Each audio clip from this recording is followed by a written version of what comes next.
Bonjour tout le monde, bienvenue sur cette vidéo. Si vous êtes là, c'est que vous demandez sûrement, et je n'ai pas vu ça traité sur YouTube, je suis assez étonné.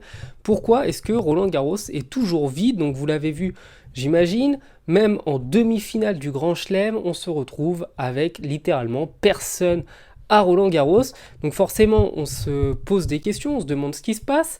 Et moi-même étant un fervent amoureux de tennis, non, je plaisante, je regarde juste de temps en temps, mais quand même, ça m'a choqué.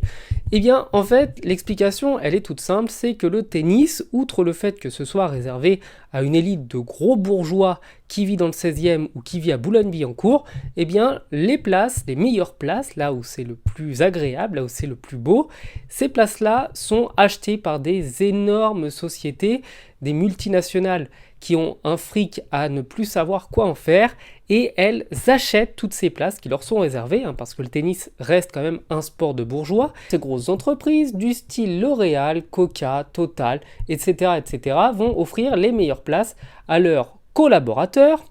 Et faites attention, le mot a changé depuis 80 ans.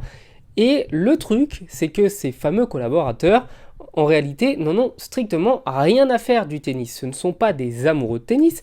Ils vont peut-être venir si c'est la finale et qu'on leur offre, ou ils vont peut-être venir si un pote leur dit que c'est un Français ou quelque chose comme ça et qu'il faut absolument y aller. Mais concrètement, les 3/4 des places sont offertes à des gens qui n'aiment pas le tennis, des gens qui ne vont même pas faire la démarche de venir, ou même de les offrir à quelqu'un d'autre. À la rigueur, s'ils n'aiment pas le tennis, ils n'ont qu'à les donner à quelqu'un d'autre. Et les seules places disponibles vont être forcément prises d'assaut. Vous pouvez être sur liste d'attente sur le site de Roland-Garros pour acheter des places pendant des heures sans jamais réussir à pouvoir accéder au moindre cours.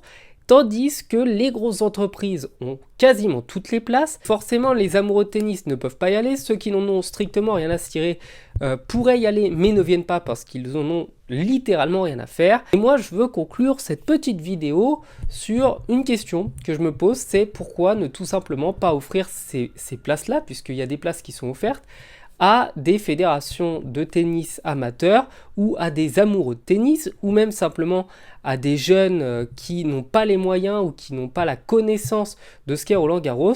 Je suis persuadé que beaucoup de gens, même des personnes âgées, seraient heureuses de se voir offrir des places pour Roland-Garros, pouvoir passer la journée sur un court à regarder des matchs. Donc certains avancent l'idée que parce que des fois quand on va manger c'est assez compliqué, il y a des petits bouchons, mais c'est complètement faux. On est au stade des demi-finales de Roland-Garros, donc il n'y a littéralement aucun autre match pour bloquer et personne ne sera au stade. Donc voilà, c'est assez malheureux, c'est assez dramatique. Peut-être que la finale sera aussi calamiteuse que ça. J'espère pas, mais c'est fort probable. Donc voilà, petite conclusion vite fait, je pense réellement qu'il faudrait revoir ça. Ça fait déjà 10 ans, 15 ans, 20 ans que ça dure. Malheureusement, le tennis n'est pas un sport très accessible à toutes les parties de la population.